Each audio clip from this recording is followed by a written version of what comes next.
नमस्कार विद्यार्थी मित्रांनो, स्वागत आहे तुमचं आपल्या या YouTube चॅनलवरती इझी फार्मा विथ कल्याणी. तर मी तुमच्यासाठी घेऊन आली आहे एक नवीन टॉपिक जे आहे आपलं मराठी व्याकरणावरती. तर या व्हिडिओमध्ये मी समास आणि समासाचे प्रकार खूप अशा सोप्या भाषेमध्ये तुम्हाला सांगणार आहे. तर व्हिडिओला जे आहे शेवटपर्यंत नक्की बघा. तुम्ही बघतच असाल जितके कॉम्पिटेटिव्ह एक्झाम्स आहेत, IBPS आणि TCS कंपन्या जे आहे कंडक्ट करत आहे, तर त्यामध्ये तुम्हाला समास या टॉपिक वरती 1 ते 2 किंवा 4 ते 5 असे प्रश्न तुम्हाला बघायला मिळतील. तर व्हिडिओ जे आहे शेवटपर्यंत नक्की बघा. तर चला सुरुवात करूया. समास. समास म्हणजे काय आहे? तर बघा, बरेचदा आपण एखादे वाक्य पूर्ण न बोलता शब्दांची काटकसर करून एकच शब्द किंवा जोड शब्द तयार करतो. तो त्या वाक्यातील अर्थबोध करून देतो, याला समास म्हणतात. तर उदाहरणावरून तुम्हाला समजेलच की समास म्हणजे काय. म्हणजे शॉर्ट फॉर्म मध्ये एकच शब्द एक वाक्य न बोलता एक शब्दामध्ये तो आपण ज्याला कन्वर्ट करतो तो म्हणजे असतो तुमचा समास. तर अशी काटकसर करून जो शब्द तयार होतो त्याला सामासिक शब्द असे म्हणतात. तर उदाहरणार्थ बघा, जसं की वडापाव. वडापाव म्हणजेच काय असतो? वडा घालून तयार केलेला पाव, म्हणजेच वडापाव काय झालं, हे त्याचं शॉर्ट फॉर्म झालं. तर हे आहे सामासिक शब्द. दुसरं उदाहरण बघा, पोळपाट, पोळी करण्यासाठी लागणारे पाट. तिसरं उदाहरण आहे कांदे पोहे. कांदे पोहे म्हणजे कांदे घालून तयार केलेले पोहे, म्हणजेच कांदे पोहे.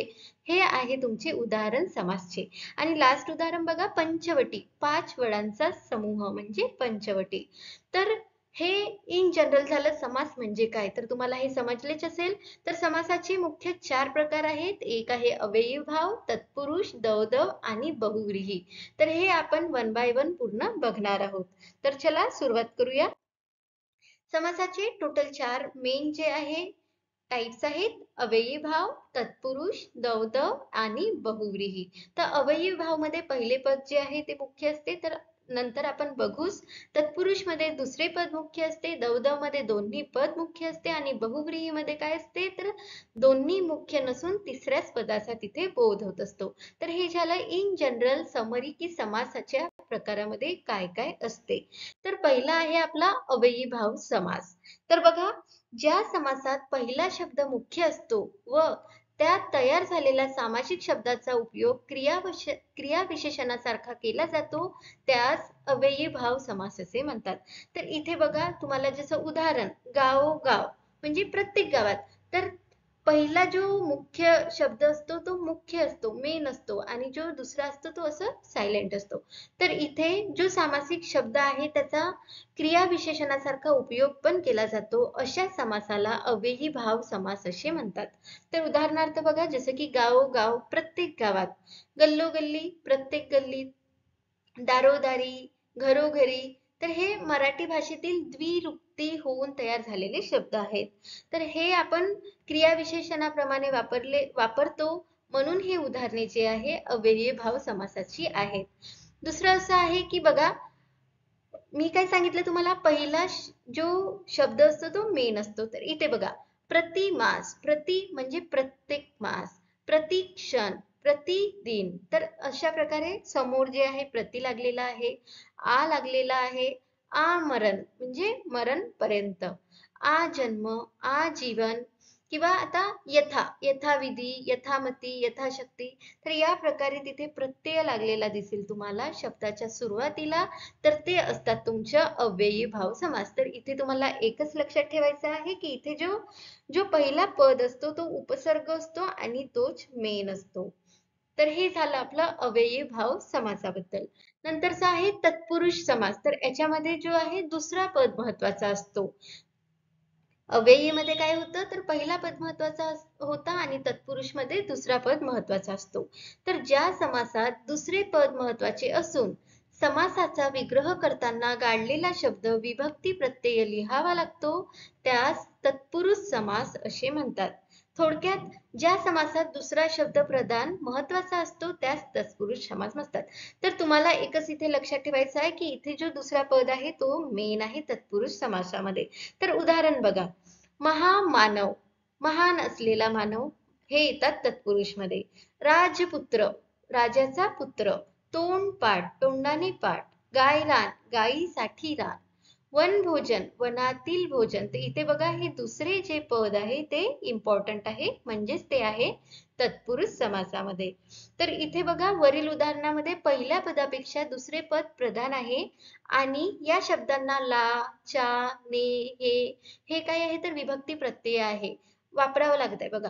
तोंड पाठ होतं तर तोंडाने पाठ, ने लागलेला आहे तर इथे विभक्ती प्रत्यय वापरून तो जो शब्द आहे तो डिस्क्राईब केला जातो, तर त्यास म्हणतात तत्पुरुष समास.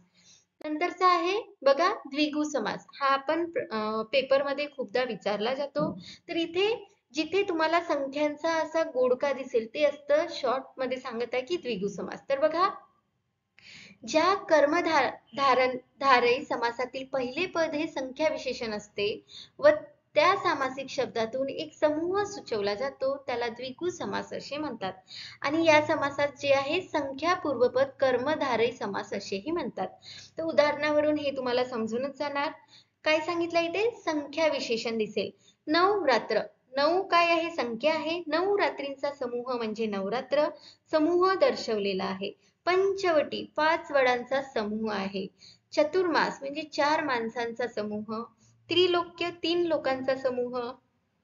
सप्ताह 7 दिवसांचा समूह. चौघडी 4 घड्यांचा समूह. तर इथे समूह आहे आणि तुम्हाला असं संख्या विशेषण दर्शवली आहे.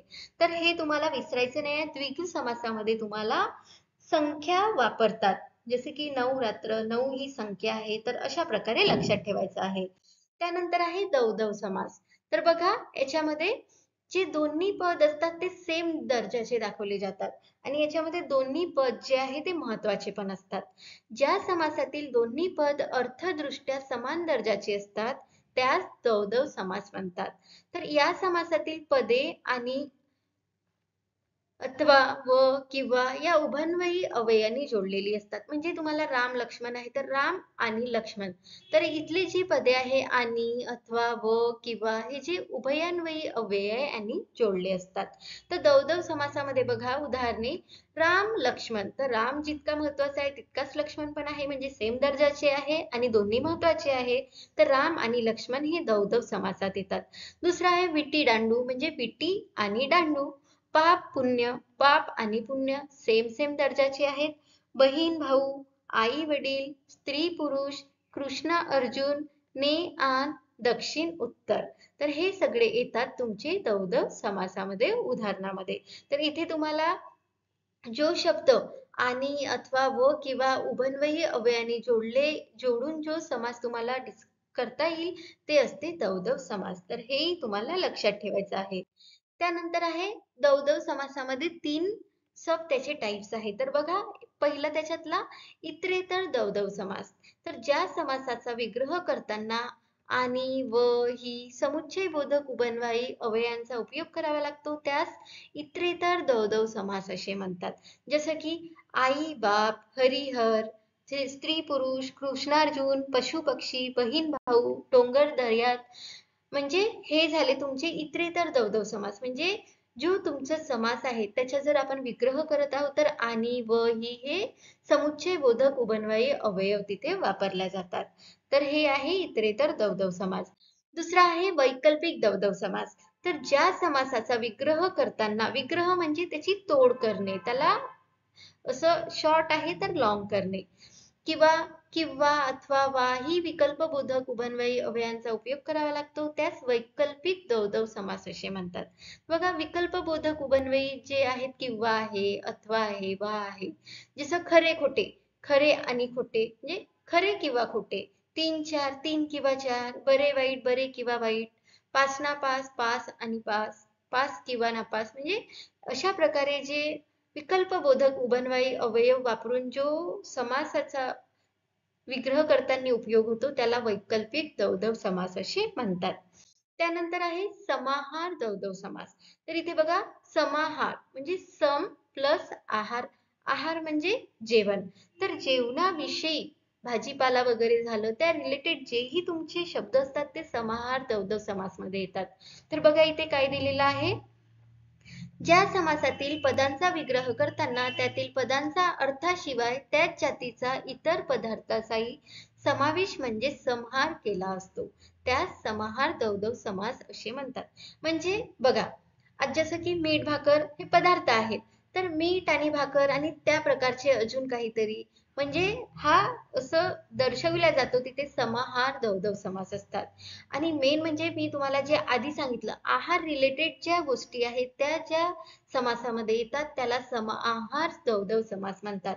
तर इथे उदाहरणामध्ये तुम्ही बघू शकता, जसं की मीठ भाकर, चहा पाणी, भाजीपाला, शेतीवाडी, केर कचरा, पान सुपारी, जीवजंतू, हे सगळे आहारा रिलेटेड आहे.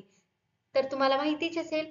आणि जसं चहा पाणी आहे, आपण म्हणतो चहा पाणी घ्या, म्हणजे चहा आणि पाणी आणि त्यामध्ये अजून काहीतरी गोष्टी आल्या पदार्थ, तर ते. तर अशा प्रकारे आहे समाहार दवदव समास. त्यानंतर आहे बहुव्रीही समास. हा समास पण खूप असा महत्वाचा आहे. पेपरमध्ये यावर पण प्रश्न विचारले जातात. तर ज्या समासातील कोणतेच पद प्रमुख नसून त्या पदाचा अर्थापेक्षा वेगळ्या अशा वस्तूंचा किंवा व्यक्तींचा त्यामधून बोध होतो, त्या समासाला बहुव्रीही समास असे म्हणतात. तर उदाहरणावरून हे तुम्हाला नक्की समजेल.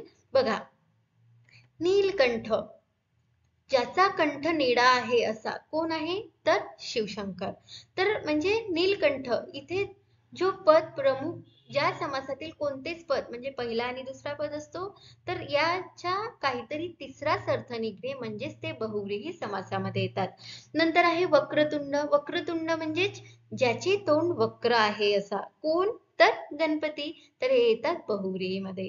नंतर आहे दशमुख, ज्याला 10 तोंड आहे कोण आहे, रावण. तर हे येते बहुव्रीही समासामध्ये.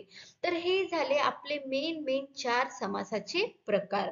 आणि यावरच जे आहे पेपरमध्ये क्वेश्चन विचारले जातात. तर तुम्हाला अशा प्रकारे हे लक्षात ठेवायचे आहे. नंतरचा व्हिडिओ आपला प्रयोग, हा जो टॉपिक आहे तो पण इम्पॉर्टंट आहे, तर त्याच्यावर असणार आहे. तर बघा इथे समरी मध्ये बघून घेऊ, म्हणजे तुमचं जे आतापर्यंत ब्रेन मध्ये सुरू आहे ते पूर्ण एकदा रिवाइज झालं पाहिजे. तर बघा आपण काय बघितलं, टोटल 4 प्रकार बघितले. अव्ययी भाव, तत्पुरुष, दवदव आणि बहुव्रीही. तर अव्ययी भाव मध्ये पहिला पद महत्वाचा होता आणि दुसरा कोण होता. जसं की आमरण, तर तुम्हाला हे सांगितलं होतं मी, आ, प्रति, गैर, हे काय झाले तर पहिले पद आहे ते महत्वाचे असतात, तिथे अव्ययी भाव असतो. नंतरचा दुसरा आहे तत्पुरुष समास, तिथे पहिले पद जे आहे गौण आणि दुसरा महत्वाचा असतो. जसं तोंडपाठ, तोंडाने केलेलं पाठ म्हणजे तोंडपाठ. महाराष्ट्र, महान असा राष्ट्र. नवरात्र, राजवाडा, राजाचा वाडा. पोटपाठ, तर हे इथे दुसरं पद जे आहे ते महत्वाचं असतं. दवदव मध्ये काय, तर दोन्ही पद सेम असते, समान दर्जाचे असतात आणि त्याला जर आपण विग्रह केलं तर आणि व किंवा असं जोडू शकतो. तर इथे बघा जसं की राम आणि लक्ष्मण, राम लक्ष्मण. माता आणि पिता, माता पिता. पास नापास, पास आणि नापास. भाजी पाला, भाजी व पाला. तर हे येतात दवदव समासामध्ये. त्यानंतर आहे बहुव्रीही समास. बहुव्रीही मध्ये म्हणजे दोन्ही पद जे आहे गौण, तिसराच काहीतरी अर्थ निघतो. जसं नीलकंठ, निळा कंठ असलेला असा म्हणजे शंकर. गजानन, मीनाक्षी. तर अशा प्रकारे हे आहेत आपले समास. तर हे तुम्हाला लक्षात ठेवायचे आहे परीक्षेच्या पेपर पर्यंत आणि नंतर पण सुद्धा. तर धन्यवाद विद्यार्थी मित्रांनो. व्हिडिओ आवडल्यास व्हिडिओला लाईक करा. तुमचे जे मित्रमंडळी कॉम्पिटेटिव्ह एक्झामची तयारी करत असेल, मराठीमध्ये त्यांना थोडं कठीण जात असेल, तर त्यांना हा व्हिडिओ शेअर करा. आणि अशाच प्रकारे व्हिडिओ जर तुम्हाला पाहिजे असेल तर त्यासाठी चॅनलला सबस्क्राईब करून ठेवा, कारण नोटिफिकेशन जे आहे तुम्हाला आधी मिळू. धन्यवाद.